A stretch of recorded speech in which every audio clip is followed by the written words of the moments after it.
ఓం శ్రీ మహాగణాధిపతయే నమః. శ్రీమాత్రే నమః. ఫ్రెండ్స్, ఈ వీడియోలో మనం శివుడు హనుమంతుడిగా రావడానికి గల కారణాన్ని, శివుడు హనుమంతుడిగా ఎలా ఆవిర్భవించాడు అనే కథని చెప్పుకుందాం. పూర్వం నైమిషారణ్యంలో పరాశర మహర్షి గారికి మైత్రేయుడు అనే ముని భక్తి శ్రద్ధలతో నమస్కరించి హనుమంతుని గురించి తెలుసుకోవాలన్న కోరికతో, ఓ పరాశర మహర్షి, హనుమంతుడు ఎవరు? అతడు ఎవరి కుమారుడు? హనుమంతుడు శివస్వరూపుడు అని అంటున్నారు. అసలు శివుడు హనుమంతుడిగా ఎందుకు అవతరించాడు? ఈ విషయాలన్నీ కూడా నాకు సంపూర్ణంగా తెలియజేయండి అని అడుగుతాడు. అప్పుడు పరాశర మహర్షి గారు మైత్రేయునితో ఇలా అంటారు. ఓ మైత్రేయ, ఇప్పుడు నీవు అడిగినట్లుగానే పూర్వం కైలాస పర్వతం మీద పార్వతీదేవి శివునితో హనుమంతుని అవతారం గురించి అడిగింది. అప్పుడు శివుడు పార్వతీదేవితో ఇలా చెప్పాడు. ఓ పార్వతి, నేనే స్వయంగా భూలోకంలో హనుమంతుడిగా అవతరించాను. రుద్రవీర్య సముద్భవుడు ఆ హనుమంతుడు. ఆయనకి నాకు భేదం లేదు. పరమాత్ముడైనటువంటి శ్రీ మహావిష్ణువు శ్రీరామునిగా అవతరిస్తే ఆ రామునికి సేవ చేయడం కోసమని నేను హనుమంతునిగా అవతరించాను. ఆంజనేయ పూజితశ్చేత్ పూజితా సర్వదేవతా. హనుమంతుణ్ణి పూజించినట్లయితే సకల దేవతలను పూజించినట్లే. హనుమన్మహిమ అశక్య బ్రహ్మనాపిన వర్ణితుం.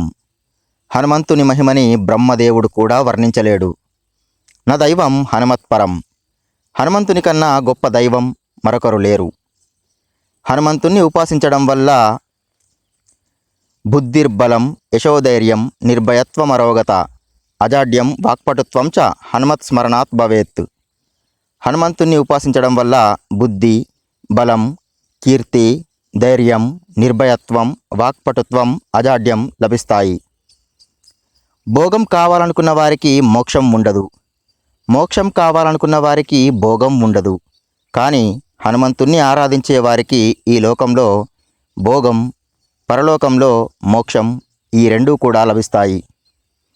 యత్రాస్తి భోగో నహి తత్ర మోక్షః, యత్రాస్తి మోక్షో నహి తత్ర భోగః. శ్రీ మారుతే సేవన తత్పరానాం భోగశ్చ మోక్షశ్చ కరస్థ ఏవ అని ఈ శ్లోకంలో చెప్పబడి ఉంది. హనుమంతునికి చాలా రూపాలున్నాయి. ఏకముఖ హనుమంతుడు, త్రిముఖ హనుమంతుడు, పంచముఖ హనుమంతుడు, సప్తముఖ హనుమంతుడు, నవముఖ హనుమంతుడు, దశముఖ హనుమంతుడు, ఏకాదశముఖ హనుమంతుడు. పై వాటిలో పంచముఖ హనుమంతుని ఉపాసన చాలా శ్రేష్టమైనది. రాక్షసులకు తలలు పక్కపక్కన ఉంటాయి, కానీ దేవతలకి తలలు దిక్కులు దిక్కులుగా ఉంటాయి. పంచముఖ హనుమంతునికి ముఖాలు ఎలా ఉంటాయంటే, తూర్పున వానరముఖం, దక్షిణ దిక్కున నరసింహముఖం, ఉత్తర దిక్కున వరాహముఖం, పశ్చిమ దిక్కున గరుడముఖం, ఊర్ధ్వ దిక్కున అనగా తలపైన ఉండి ఆకాశం వైపు చూస్తూ అశ్వముఖం ఉంటాయి.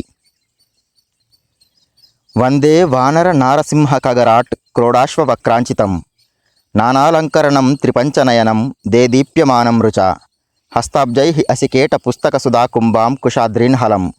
కట్వాంగం ఫణిభూరుహం దశభుజం సర్వారి గర్వాపహం.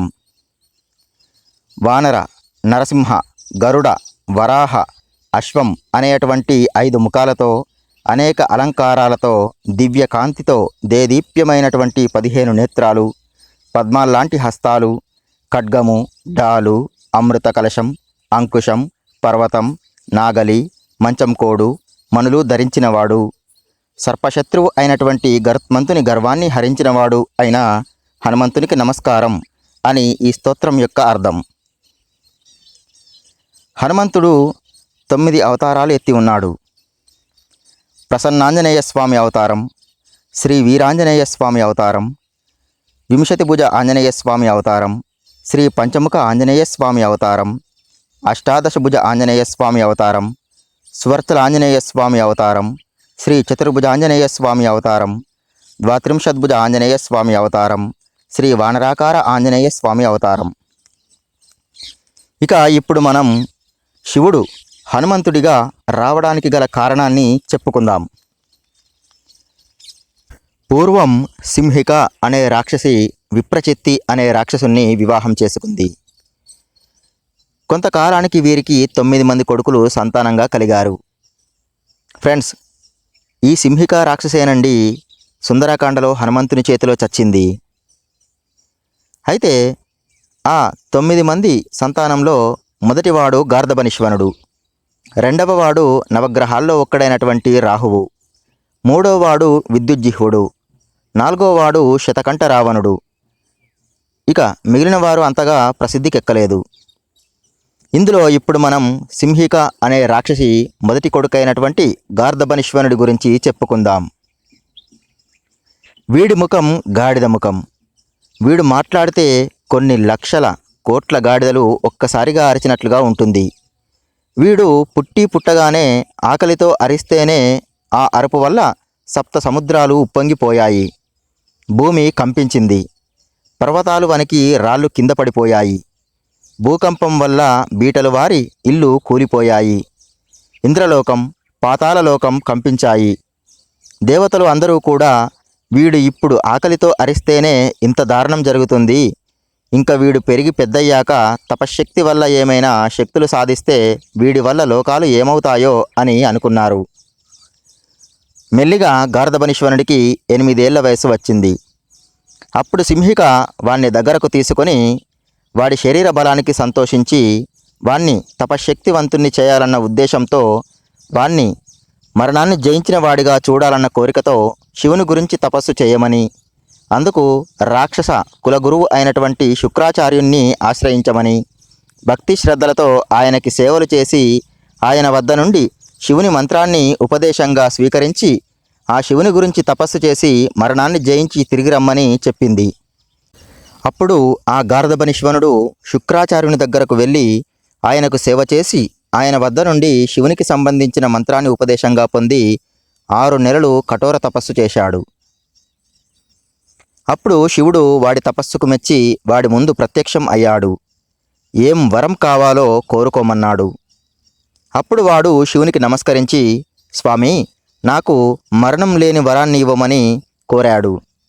అప్పుడు శివుడు, మరణం లేని వరం ఇవ్వడం కుదరదు, మరేదైనా వరం కోరుకో అని అన్నాడు. అప్పుడు వాడు, స్వామి, నా మరణ రహస్యం నాకు మీకు మాత్రమే తెలియాలి, మరెవ్వరికీ కూడా నా మరణ రహస్యం గురించి తెలియకూడదు అని ఇలా కోరుకుంటాడు. నేను ఒక అందమైన అమ్మాయి చేత్తో ఇచ్చినటువంటి మద్యాన్ని తాగి మత్తులో ఉన్నప్పుడు తలభాగం తోడేలుగాను మిగిలిన భాగం మానవ శరీరంగాను ఉండే జీవి చేతిలో మాత్రమే నాకు మరణం ఉండేలా అనుగ్రహించు అని కోరుకున్నాడు. ఈ రహస్యాన్ని ఎవరికీ చెప్పవద్దు అని శివుడి దగ్గర మాట తీసుకున్నాడు. అప్పుడు శివుడు తదాస్తు అని చెప్పి అదృశ్యమయ్యాడు. అలా వరం పొందిన ఆనందంతో ఇంటికి తిరిగి వచ్చి తల్లి సింహికకి చెప్పాడు తాను వరం పొందిన విధానాన్ని గురించి. అప్పుడు సింహిక చాలా సంతోషించింది. ఇక వాడు దేవతలను, ఋషులను చాలా రకాలుగా బాధించడం మొదలుపెట్టాడు. వాడి బాధ తట్టుకోలేక దేవతలు, ఋషులు అందరూ కూడా బ్రహ్మ దగ్గరికి వెళ్ళారు. బ్రహ్మ వారందరినీ తీసుకుని విష్ణువు దగ్గరికి వెళ్ళాడు. విషయాన్ని వివరించాడు. అప్పుడు విష్ణువు వారందరితోటి గార్ధబనిశ్వనుడికి వరం ఇచ్చింది శివుడు. వాడి చావు రహస్యం శివుడికి మాత్రమే తెలిసి ఉంటుంది. కాబట్టి మనమందరం కూడా మన సతులతో సహా కైలాసానికి వెళ్దాం అని అందరూ కూడా కైలాసానికి వారి భార్యలను వెంట తీసుకువెళ్లారు. అప్పుడు శివుడు వారందరినీ ఆహ్వానించి వారికి ఆసనాలు ఇచ్చి కూర్చోమన్నాడు. వారందరూ కూర్చున్నారు. అప్పుడు శివుడు వారందరితో మీరు వచ్చిన విషయం ఏమిటి అని అడిగాడు. విష్ణువు, శివా, గార్ధబనిశ్వనుడి ఆగడాలు రోజురోజుకి మితిమీరిపోతున్నాయి.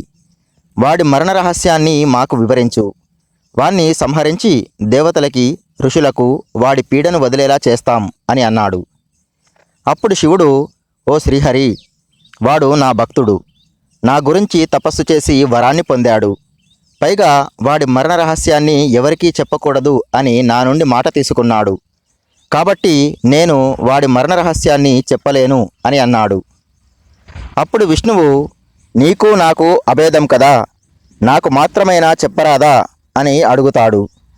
అప్పుడు శివుడు, మాట ఇచ్చాను కాబట్టి చెప్పలేను అని అంటాడు. అప్పుడు విష్ణువు, శివ, ఇంతలా అడుగుతున్నా కూడా చెప్పలేను అంటున్నావు. సరే, వాడి మరణ రహస్యాన్ని వాడి ద్వారానే తెలుసుకొని వాణ్ణి సంహరిస్తాను అని అంటాడు.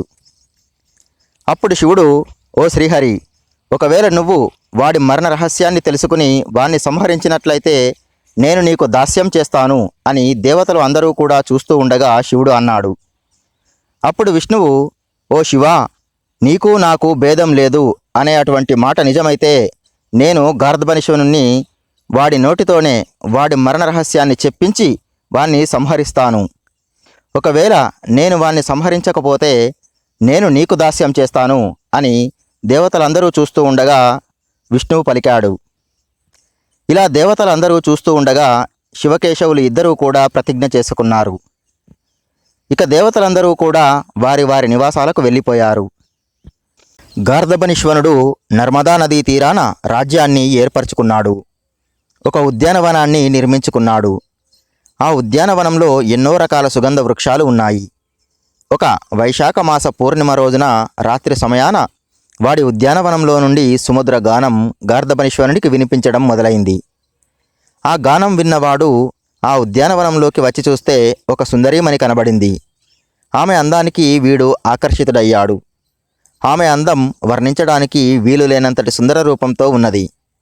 అప్పుడు వాడు ఆ సుందరితో, ఓ సుందరి, ఎవరు నువ్వు? మానవ స్త్రీవా, దేవతా స్త్రీవా, రాక్షస స్త్రీవా? నీ పాదాలు నేలను తాకుతున్నాయి. అప్పుడు మానవ స్త్రీలాగా అనిపిస్తున్నావు. మరి కాసేపట్లోనే పాదాలు నేలని తాకడం లేదు. అప్పుడు దేవతా స్త్రీలా ఉన్నావు. ఇంతకీ ఎవరు నువ్వు? నీ అందానికి నేను దాసుడనయ్యాను అని అన్నాడు. అప్పుడు ఆ సుందరి, నేను సుందరినే. నేనెవరో నాకే తెలియదు, ఋషులకీ తెలియదు. చాలా కాలం నుండి చాలామంది తెలుసుకోవాలని చాలా ప్రయత్నం చేస్తున్నారు, కానీ నా గురించి ఎవ్వరూ కూడా తెలుసుకోలేకపోతున్నారు అని అంది. ఫ్రెండ్స్, ఇక్కడ సుందరిగా వచ్చింది మరెవ్వరో కాదు, సాక్షాత్తు ఆ శ్రీమన్నారాయణుడే జగన్మోహిని రూపాన్ని ధరించి వచ్చాడు. ఆ మాటల్లో అంతరార్థం వాడు గమనించడం లేదు. ఏమైనా కానీ ఆ సౌందర్యం గురించే ఆలోచిస్తున్నాడు వాడు. అప్పుడు గార్ధబనిశ్వరుడు, అయితే నువ్వు అనాథవి కావచ్చు, నీకు తెలియదు, ఇంకెవరికీ తెలియదు అంటున్నావుగా. పోనిలే, నిన్ను పెళ్లి చేసుకోవడానికి ఎవరిని అడగడం కానీ ఒప్పించడం లాంటివి లేవులే. నేను నీకు నచ్చానా? నన్ను పెళ్లి చేసుకుంటావా అని అడిగాడు వాడు. నచ్చకుండా ఉండే అందమా నీది? ఆ గాడిద ముఖం, ఆ చెవులు, ఆ పళ్ళు, ఆ జుట్టు ఎంత అందంగా ఉన్నావో అని అంది. నువ్వు సుందరివి గనకనే నా సౌందర్యాన్ని గురించి తెలుసుకున్నావు. మరి నన్ను పెళ్లి చేసుకుంటావా అని అడిగాడు వాడు. అప్పుడు ఆ సుందరి, నువ్వు నాకు నచ్చావు, నిన్ను పెళ్లి చేసుకోవాలని ఉంది, కానీ నేను మరణం లేనటువంటి ఒక మహావీరుణ్ణి మాత్రమే పెళ్లి చేసుకోవాలని నియమం పెట్టుకున్నాను అని చెప్పింది. అప్పుడు వాడు, అవునా, నాకు మరణం లేదు సుందరి అని అన్నాడు ఆనందంతో. అప్పుడు ఆ సుందరి, నీకు మరణం లేదని నేనెలా నమ్మాలి అని అంది. అప్పుడు వాడు, కొంతకాలం కిందట నేను శివుని గురించి తపస్సు చేశాను. శివుడు ఏం కావాలో కోరుకోమని అంటే నా మరణ రహస్యం శివునికి నాకు మాత్రమే తెలిసేలా వరం కోరుకున్నాను. శివుడు మాట ఇచ్చాడు గనక ఎవరికీ చెప్పడు, నేను కూడా ఎవరికీ చెప్పను గనక నాకు చావు లేదు అని అన్నాడు. అప్పుడు ఆ సుందరి, ఆహా, ఎంత మంచి కథ చెప్పావో. ఈ కథని చిన్నపిల్లలకి, నాటకాల వారికి చెప్పు, నమ్ముతారు. నేను మాత్రం నమ్మను. ఎందుకంటే ఈ భూమి మీద పుట్టిన ప్రతి జీవి మరణించక తప్పదు. మరణించిన ప్రతి జీవి కూడా మరలా జన్మించక తప్పదు. నువ్వు నీ మరణ రహస్యాన్ని చెప్తే గాని నేను నమ్మను, నిన్ను పెళ్లి చేసుకోను అని అంది. అప్పుడు ఆ గార్ధబనిశ్వరుడు, సుందరి, ఇక చెప్తున్నాను విను. ఎవరైనా ఒక సుందరి మద్యం పాత్రలో నుండి మద్యాన్ని చెంబుతో ఇస్తే నేను తాగి మత్తులో ఉన్నప్పుడు మెడ పైభాగమంతా తోడేలుగాను, కింది భాగం మానవ శరీరం కలిగినటువంటి ఒక వింత జీవి నన్ను భక్షించి మాత్రమే చంపగలదు అని వాడి మరణ రహస్యాన్ని వాడు చెప్పుకున్నాడు. అప్పుడు ఆ సుందరి, ఇక నిన్ను పెళ్లి చేసుకోవడానికి సిద్ధమే. ఇప్పుడు ఈ ఆనంద సమయంలో నేను చెప్పినట్టు వింటావా అని అడిగింది. అప్పుడు వాడు వింటాను అని అన్నాడు. అప్పుడు ఆ సుందరి ఒక పాత్రలో మద్యాన్ని చెంబుని తెప్పించమని చెప్పింది. అప్పుడు వాడు సరే అని వాడి పనివారి ద్వారా ఒక కుండలో మద్యాన్ని చెంబును తెప్పించాడు. అప్పుడు ఆ సుందరి ఆ కుండలోని మద్యాన్ని చెంబులో పోసి తాగమని ఇచ్చింది. అప్పుడు వాడు ఆ సుందరి మీద పూర్తి నమ్మకంతో వాణ్ణి చంపగలిగే వింత జీవి రాలేదు అనే నమ్మకంతో ఆ సుందరి ఇచ్చిన మద్యాన్ని తాగి ఆ సుందరితో కాసేపు నాట్యం కూడా చేశాడు. మెల్లిమెల్లిగా మత్తులోకి వెళ్ళాడు. అప్పుడు అప్పటి వరకు సుందరి అవతారంలో ఉన్నటువంటి శ్రీ మహావిష్ణువు ఒక్కసారిగా ఆ రూపాన్ని వదిలి వాడు చెప్పినట్లుగా మెడ పైభాగమంతా తోడేలుగాను కింద భాగమంతా మానవులిలా ఉండే వృక నారాయణ రూపాన్ని ధరించి వాణ్ణి పట్టుకుని భయంకరంగా కోరలు తెరిచి వాడి మెడను కొరికి మొత్తం శరీరాన్ని మాంసం అంతా తిని ఎముకలు మాత్రమే వదిలేశాడు. ఇలా గార్ధబనేశ్వరుణ్ణి సంహరించాడు శ్రీ మహావిష్ణువు. దేవతలందరూ కూడా పైనుండి పూల వర్షాన్ని కురిపించారు. అప్పుడు ఆ వృక నారాయణ రూపాన్ని వదిలి శ్రీ మహావిష్ణువు శంఖ చక్ర గదా పద్మములు కలిగినటువంటి చతుర్భుజాకారంతో పసుపు రంగు పట్టు వస్త్రాలతో మెడలో వనమాల ధరించి అమ్మవారు లక్ష్మీదేవితో దర్శనమిచ్చాడు. అప్పుడు దేవతలందరూ కూడా శ్రీ మహావిష్ణువుని స్తోత్రం చేశారు. అప్పుడు శివుడు విష్ణువుతో, ఓ శ్రీహరి, మనము చేసినటువంటి ప్రతిజ్ఞలో నీవు నెగ్గావు, కాబట్టి నేను నీకు దాస్యం చేస్తాను అని అన్నాడు. అప్పుడు శ్రీ మహావిష్ణువు శివునితో, స్వామి, నువ్వు నాకు సేవ చేయడం కోసమే ఈ ప్రతిజ్ఞ చేశావని నాకు తెలుసు. మనమిద్దరము ఒక్కటే. నేను నీ భక్తుణ్ణి, నువ్వు నా భక్తునివి. నీకు నాకు భేదం లేదు. నువ్వు నేను వేరనుకుని నీ భక్తుడు నన్ను ద్వేషించినా, నా భక్తుడు నిన్ను ద్వేషించినా అలాంటి వారు సూర్యచంద్రులు ఉన్నంత వరకు నరకంలో నానా బాధలు పొందుతారు. ఇది కృతయుగం. రాబోయే కాలంలో రావణ కుంభకర్ణులను సంహరించడం కోసమని నేను మానవ రూపంలో రాముడిగా అవతరిస్తాను. ఆ సమయంలో నువ్వు వానరుడిగా అవతరించి నాకు సేవ చేయి. నవవిధ భక్తి మార్గాల్లో దాస్య భక్తి అంటే ఏమిటో ప్రజలకి చూపించు అని అంటాడు శ్రీ మహావిష్ణువు. అప్పుడు శివుడు తదాస్తు అని అంటాడు. ఫ్రెండ్స్, శివుడు వానరుడిగా అంటే హనుమంతుడిగా రావడానికి కారణం ఇదే. ఇక ఇప్పుడు శివుడు హనుమంతునిగా ఎలా ఆవిర్భవించాడో తెలుసుకుందాం. ఒకానొకప్పుడు లోకాల్లో రాక్షసుల వల్ల బాధ పెరిగిపోయింది. అప్పుడు ఋషులు, దేవతలు అందరూ కలిసి బ్రహ్మగారి వద్దకు వెళ్ళి రాక్షసుల వల్ల వారు పడుతున్నటువంటి బాధలను తెలిపారు. అప్పుడు బ్రహ్మ ఆ దేవతలందరితో, ఆ రాక్షసుల వధ ఉపాయం నాకు తెలియదు అని చెప్పి వారందరినీ తీసుకుని కైలాసానికి వెళ్ళాడు. అక్కడ శివుణ్ణి దర్శించిన దేవతలందరూ కూడా శివుణ్ణి స్తుతించారు. అప్పుడు శివుడు వారందరినీ ఆసీనులు కమ్మని వచ్చిన పని ఏమిటో చెప్పమన్నాడు. అప్పుడు దేవతలందరూ కూడా రాక్షసుల వల్ల వారు పడుతున్నటువంటి బాధలను చెప్పుకున్నారు. అప్పుడు శివుడు, ప్రస్తుతం రాక్షస వధోపాయం నా దగ్గర కూడా లేదు. దుష్ట శిక్షణ కోసమని శ్రీ మహావిష్ణువు తనని తాను రెండుగా మార్చుకుని నరుడు నారాయణుడిగా మారి బదరికావనంలో తపస్సు చేస్తున్నారు. వారి దగ్గరకు వెళ్ళి మనం రక్షించమని అడుగుదాం. ధర్మ సంస్థాపన బదరికావనంలో ఉన్న నరనారాయణులది అని చెప్పి శివుడు వారందరినీ బదరికావనానికి తీసుకువెళ్ళాడు. అప్పుడు ఆ నరనారాయణులు శివలింగానికి అర్చన చేస్తున్నారు. ఆ దేవతలందరూ కూడా నరనారాయణులకు నమస్కరించి, మహానుభావులారా, రాక్షసులు పెరిగిపోయారు. తరచుగా యుగాలలో అప్పుడప్పుడు రాక్షసులు విజృంభించి ప్రాణాలు తీసేస్తున్నారు. ఆ రాక్షసుల బాధ తట్టుకోలేకపోతున్నాం. నువ్వే మమ్మల్ని రక్షించాలి. ఆర్తులమైన మమ్మల్ని నువ్వు కటాక్షించకపోతే ఇంకెవరు రక్షిస్తారు అని చాలా విధాలుగా ప్రార్థన చేస్తే నారాయణుడు కాసేపు ఆలోచించి దూరదృష్టితో చూశాడు. కాసేపు ఆగి శివునితో ఇలా చెప్తాడు, శివా, నువ్వు గార్ధబనీశ్వరుడి వధ సమయంలో భూలోకంలో అవతరించి విష్ణుదాస్యం చేస్తానని ప్రతిజ్ఞ చేశావు. కాబట్టి నువ్వు ఆ మాట నిలబెట్టుకోవడానికి వానర రూపంలో భూలోకంలో పుట్టాలి. అది కూడా సకల దేవతల తేజస్సులని కలుపుకొని పుట్టాలి అని చెప్పి ఆయన శిరస్సు నుండి తెల్లని ఒక తేజస్సును రప్పించాడు. దాన్ని చేత్తో పట్టుకున్నాడు. ఆ తర్వాత నరుడి నుండి నీలం రంగులో ఉన్నటువంటి తేజస్సు వచ్చింది. ఆ నీలం రంగు తేజస్సుని తన తేజస్సుతో కలిపాడు.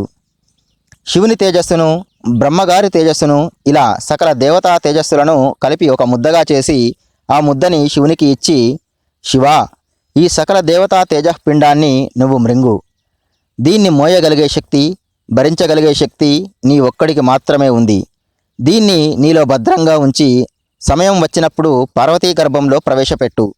దానివల్ల నువ్వు సకల దేవతా స్వరూపుడవై హనుమంతుడిగా భూలోకాన అవతరిస్తావు. ఆ తర్వాత శ్రీ మహావిష్ణువు శ్రీరాముడిగా అవతరిస్తాడు. మీ ఇద్దరూ కలిసి సమస్త లోకాల్లో ఉన్న రాక్షసులను సంహరించి ధర్మ సంస్థాపన చేయండి అని చెప్పాడు. అప్పుడు శివుడు ఆ తేజఃపిండాన్ని మింగాడు. ఆ తేజఃపిండాన్ని మింగడం వల్ల శివుని శరీరం కాసేపు వివిధ వర్ణాలలో కనబడడం జరిగింది. ఆ తర్వాత శివుడు నరనారాయణుల దగ్గర, మిగిలిన దేవతల దగ్గర సెలవు తీసుకుని వెళ్ళిపోయాడు. ఒక రోజున కైలాసంలో పార్వతీదేవి శివునితో, నాదా, కొంతకాలం మనం ఈ కైలాసాన్ని వదిలి ఎక్కడికైనా వెళ్దాం అని అంటుంది. అప్పుడు శివుడు పార్వతీదేవి కోరికను అంగీకరించి ఎక్కడికి వెళ్దాం అని అడుగుతాడు. అప్పుడు పార్వతీదేవి భూలోకంలో ఉన్నటువంటి వెంకటాచల పర్వతం వైపు చూపించింది. అప్పుడు శివుడు, సరే పద వెళ్దాం అని పార్వతితో బయలుదేరి భూలోకంలో ఉన్నటువంటి వెంకటాచల పర్వతం చేరుకున్నారు. ఫ్రెండ్స్, ఈ వెంకటాచల పర్వతమే ఇప్పుడు ఆంధ్రప్రదేశ్ రాష్ట్రంలోని తిరుపతిలో ఉన్న 7 కొండలు. అక్కడ వారికి ఎక్కడ చూసినా తుమ్మెదల జుంకారాలు, పూల సువాసనలు, ఆడ మగ కోతులు స్వేచ్ఛగా విహరించడం కనబడింది. అప్పుడు పార్వతీదేవి శివునితో, దేవా, మనం కూడా వానర రూపాలతో విహరిద్దాం అని అడిగింది. దానికి శివుడు సరే అన్నాడు. శివపార్వతులు ఇద్దరూ కూడా వానరులుగా మారి 1000 సంవత్సరాలు స్వేచ్ఛగా విహరించారు. అలా విహరిస్తున్న సమయంలో శివుడు తన దగ్గర ఉన్నటువంటి సకల దేవతా తేజఃపిండాన్ని పార్వతీదేవి గర్భంలో ప్రవేశపెట్టాడు. అప్పుడు అమ్మవారు గర్భం దాల్చింది. ఆ శివ తేజస్సుని భరించలేకపోయింది. అప్పుడు పార్వతీదేవి శివునితో, స్వామి, ఇక ఈ వానర రూపాలు విడిచిపెట్టి వెళ్ళిపోదాం అంది. అప్పుడు ఇద్దరూ కూడా ఆ వానర రూపాలు విడిచి కైలాసానికి వెళ్ళారు.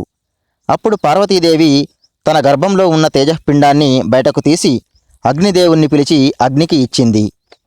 ఆ తేజఃపిండాన్ని అగ్ని కూడా తట్టుకోలేకపోయాడు.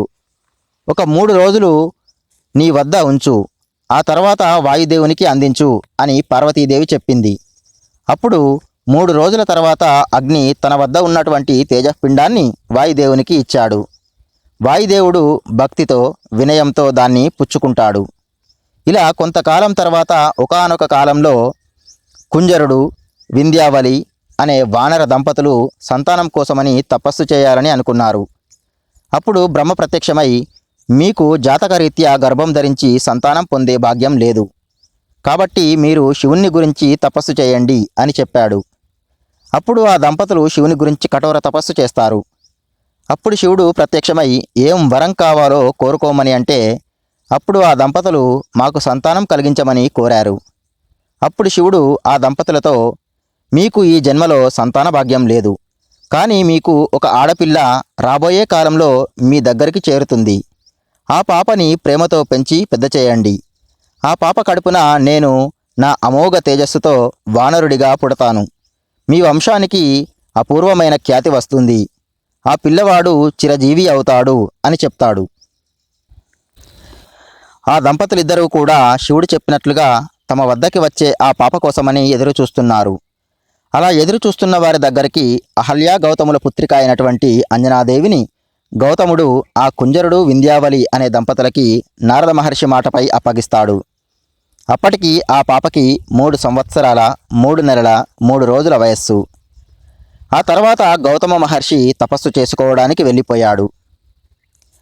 ఆ పాపని కుంజరుడు, వింధ్యావళి అనే దంపతులు చాలా ప్రేమతో పెంచుతున్నారు.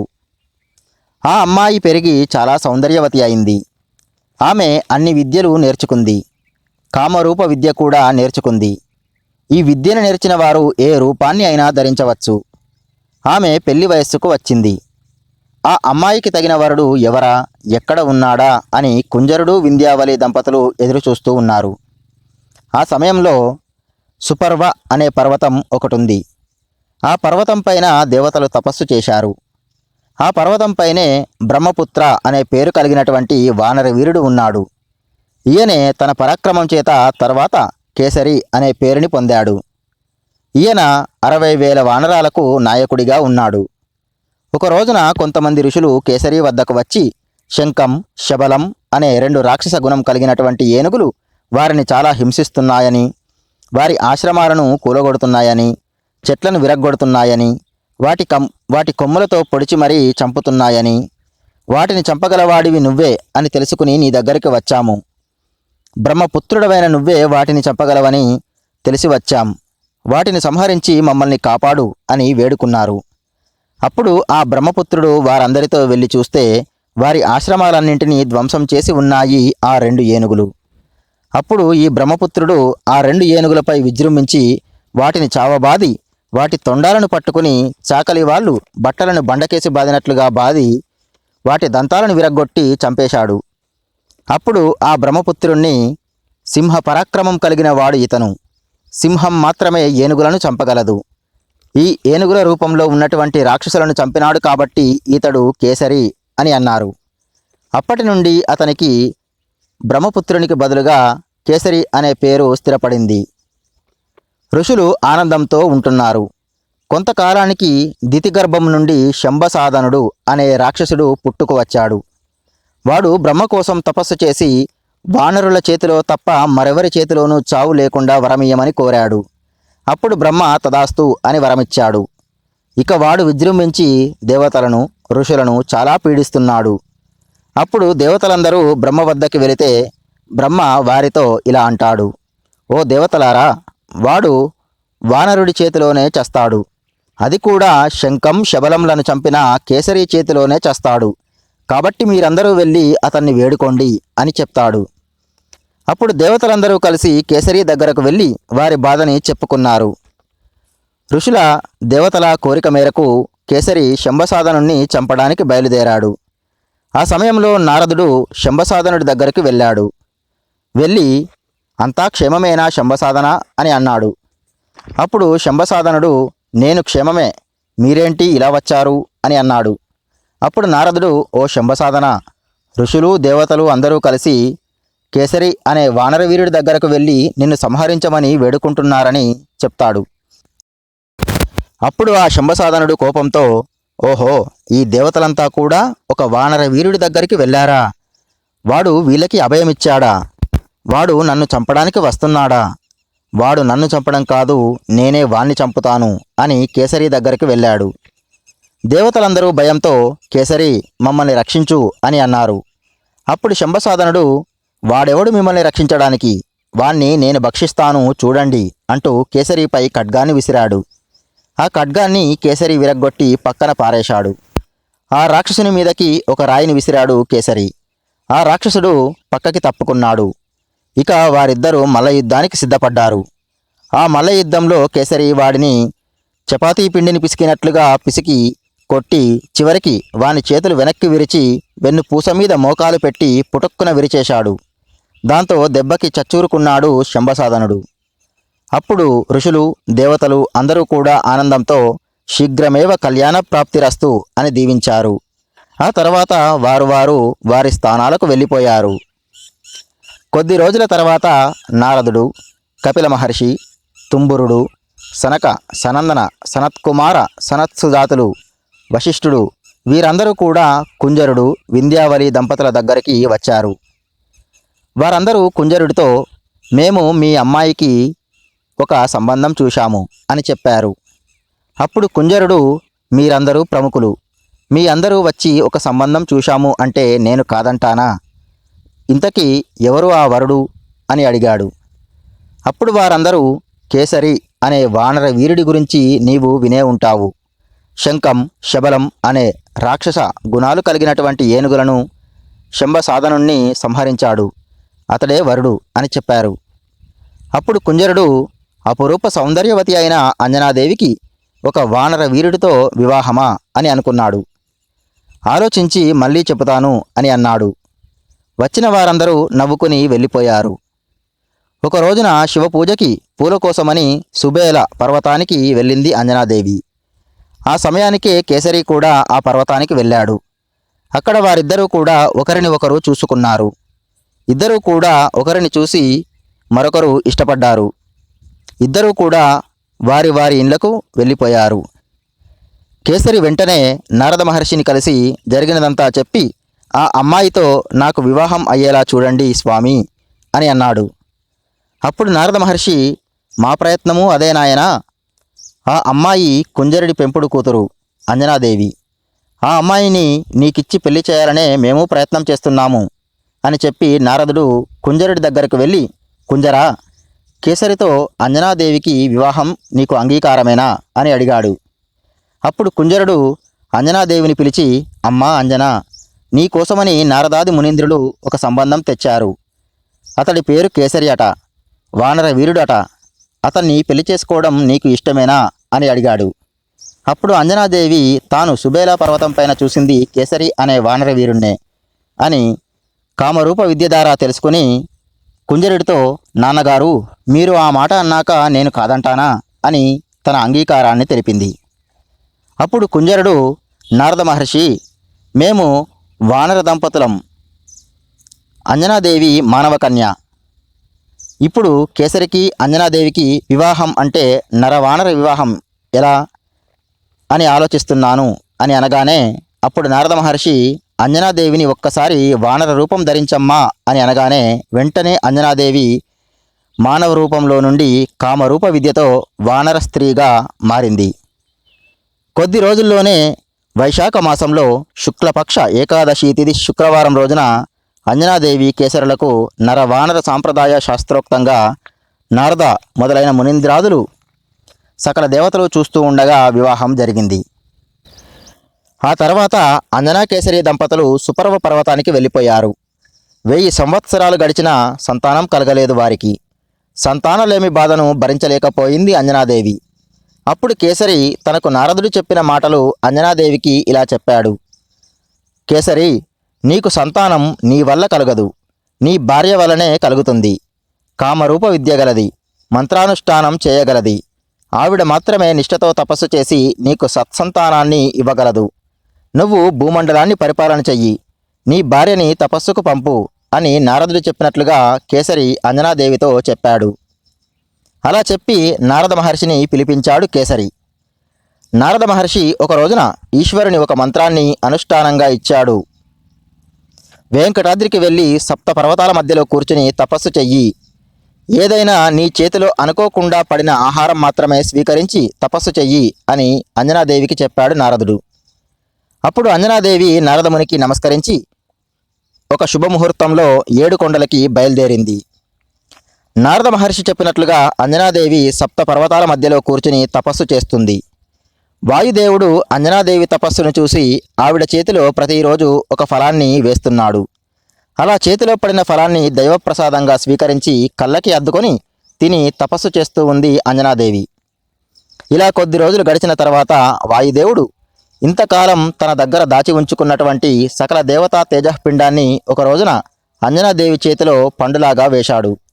దాన్ని స్వీకరించి తిన్నటువంటి అంజనాదేవికి గర్భం ధరించినట్లుగా కొన్ని లక్షణాలు కనిపించాయి. సిగ్గుపడింది అంజనాదేవి. చాలా కాలం నుండి నా భర్తకి దూరంగా ఇక్కడకు వచ్చి తపస్సు చేస్తున్నాను, అలాంటి నాకు గర్భం రావడం ఏమిటి అని ఆలోచించి, ఈ విషయం నా భర్తకే గాని మరెవరికైనా గాని తెలిస్తే నాకు అప్రతిష్ట, పరమ పతివ్రతనైన నాకు ఈ విధంగా జరగడం ఏమిటి అని అనుకుని కోపంతో దీనికి కారణమైన వాడిని శపిస్తానని కమండలంలోని నీటిని చేతిలోకి తీసుకోగానే భయంతో వాయుదేవుడు ఆకాశవాణి రూపంలో, ఓ అంజనాదేవి, నీకు వ్రతభంగం కలగలేదు, నువ్వు పతివ్రతవే, దుఃఖించకు, ఇది దేవతల అనుగ్రహం.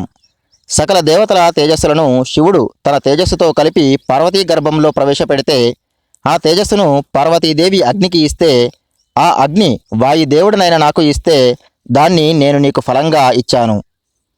ఇది దైవప్రసాదం తల్లి. సకల దేవతా స్వరూపుడిగా నీ గర్భమందు ఒక కారణజన్ముడు పుట్టబోతాడు. రాబోయే కాలంలో రాక్షసులను వధించడం కోసమని శ్రీ మహావిష్ణువు రామునిగా పుట్టబోతున్నాడు.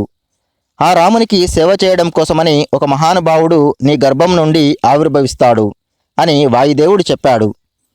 అప్పుడు అంజనాదేవి ఈ విషయాన్ని నా భర్త అయిన కేసరికి చెప్పమని అడిగితే అప్పుడు వాయుదేవుడు, ఈ విషయాన్ని కేసరికి ఇదివరకే చెప్పానమ్మా, అతడు చాలా సంతోషించాడు, నీ ప్రసవ సమయానికి కేసరి వస్తాడు.